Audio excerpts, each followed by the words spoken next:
that I think I believe with enough time and enough money, I can make anything work. Like I can make anything work. Just give me enough time and enough money, and I'll make it work. So today we have a very special guest. So this is Alex Brown. Yeah, Alex Brown. So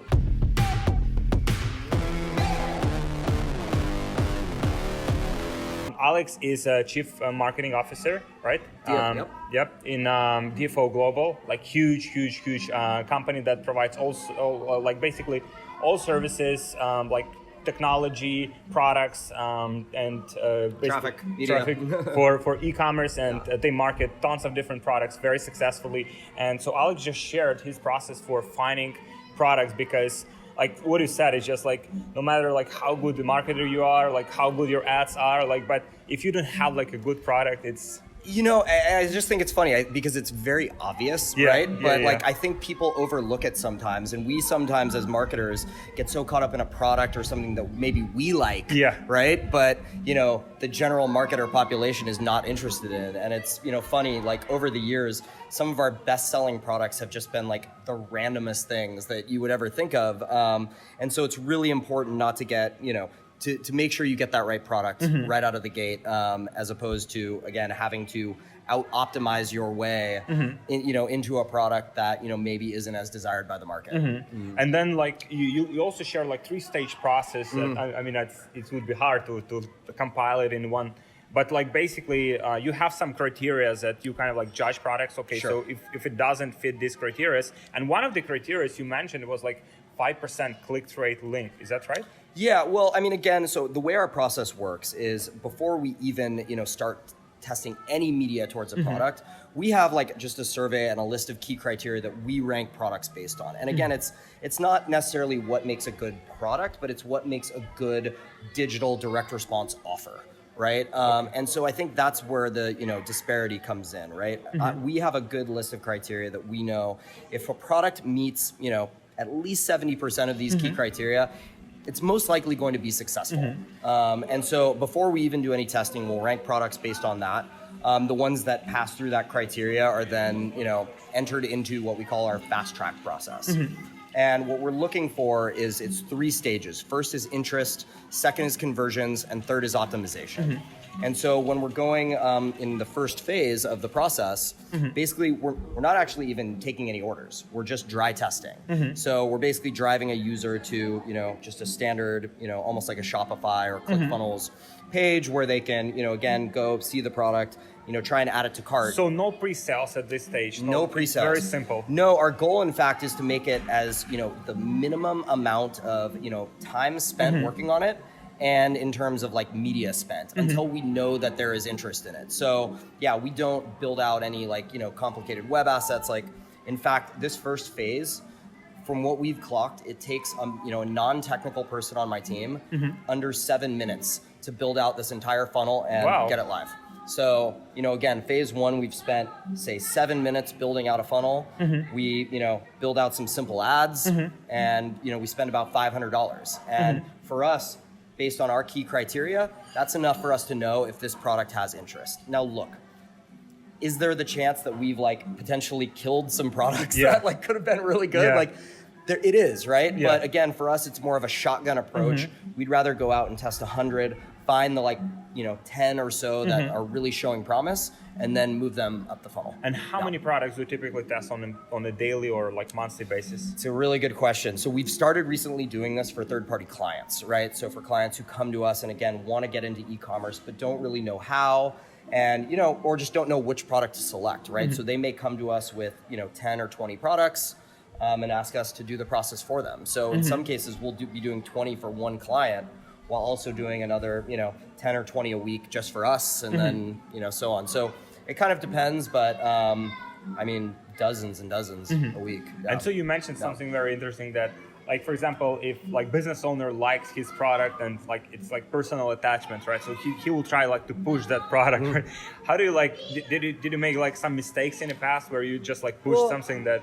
We for sure have, right? I mean, there have been products in our past at DFO that, you know, either myself or our CEO or our president, like we were really, really bullish on. And this is really where this whole process came. This is the genesis of this process, because we'd try and like, again, build out these and continue to optimize them. And sometimes we like go 100 grand into the hole on a product. Wow. And, do we just keep going? Do we just keep going? And I think, as many of us do, I have sort of the fallacy as a marketer that I think I believe with enough time and enough money, I can make anything work. Like I can make anything work. Just give me enough time and enough money and I'll make it work. And, unfortunately, I just don't think that's the right approach for kind of what we're trying to do in e-commerce. I mean, again, if you're really dead set on building a brand that, you're okay with, losing money on in the early stages, it's a different approach, right? But if you're going out there and trying to sell OEM products, white labeled products at scale, across the world, I think it's the wrong approach. So, we found what, our processes worked well and yielded us a number of successes. So cool. And then, so for your products, do you have some like everlasting products, or do they typically have a cycle that is well, it's a good question, right? I think most of the products we run probably have a lifespan of about like 8 months to maybe a year. But again, there have been some that we've, really, just hit out of the park and, have been running for years and years to date. So I think with a lot of things, we're kind of chasing trends. And so with trends, and especially when you start talking about, the timeliness of e-commerce, with Q4 being one of the biggest, selling, that's typically where we see 40% of all of our revenues. Oh, wow. There's some seasonality there. So, ideally some, are everlasting and evergreen, but others, tend to have their seasonality. And then for, like you mentioned that once you basically validate the product, you build like pre-landers. So in your experience, like pre-landers or kind of like advertorials, are they like necessary, like absolutely necessary for? Not always. So again, and it's not a one size fits all approach for every product. But again, what we want to avoid is, building an advertorial or anything, it takes time. Right? It takes time. It takes, you have to think about the angles, you have to write the copy and design it. And we don't want to typically invest in that until we've already seen some early like bites on the product that we know it's worth investing in. Because otherwise, if we were just making pre-sales for every product and we're trying to test 100, like that would take up like hours and, and like years of people's life. So, but yeah, I mean, we do find them very effective. They work very well. And, for most of the products, that's typically our flow. We'll drive from either, a video ad on Facebook or, sort of like an unboxing video to a pre-sale page, some cases to a sales page, and then directly to the checkout. And do you do like your creative like in-house, or you typically source it? We do, yeah. So DFO, we have 300 employees across 10 offices around the world.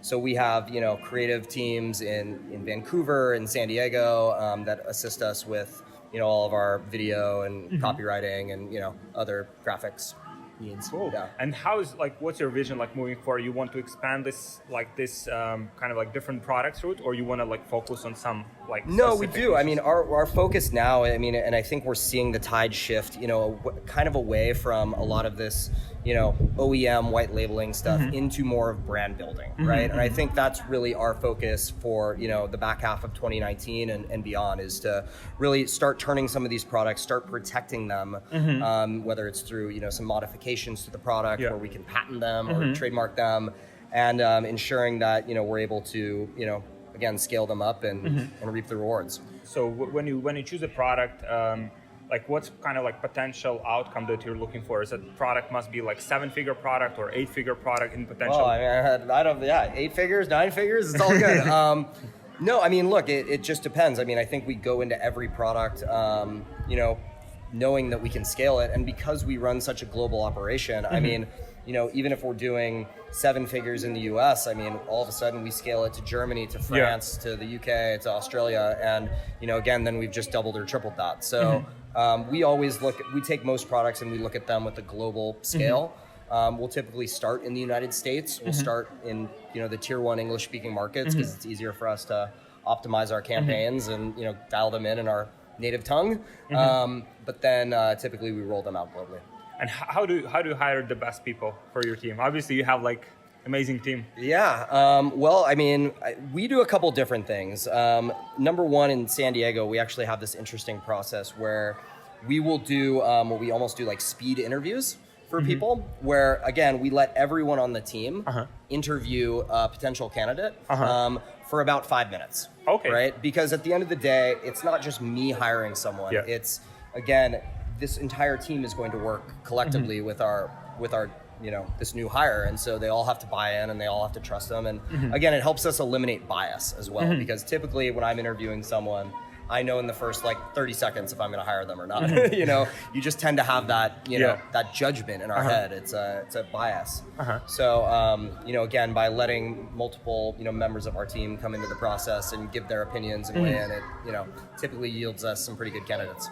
Cool. Thank you, Alex. Hey, I know you're busy. I know you're busy. Yeah, so many arrangements. Great chatting with you. Yeah, Thanks so much. Thank you very much. Cool. It was a great presentation. And also, guys, if you want to so what are the ways people can sign up for and see what products are available? Well, we have an affiliate network called Verve Direct that you can visit. It's vervedirect.com. And that's a great place to go and sign up for an affiliate relationship. Or if you're interested, you can reach out to me directly, alex.brown@dfo.global.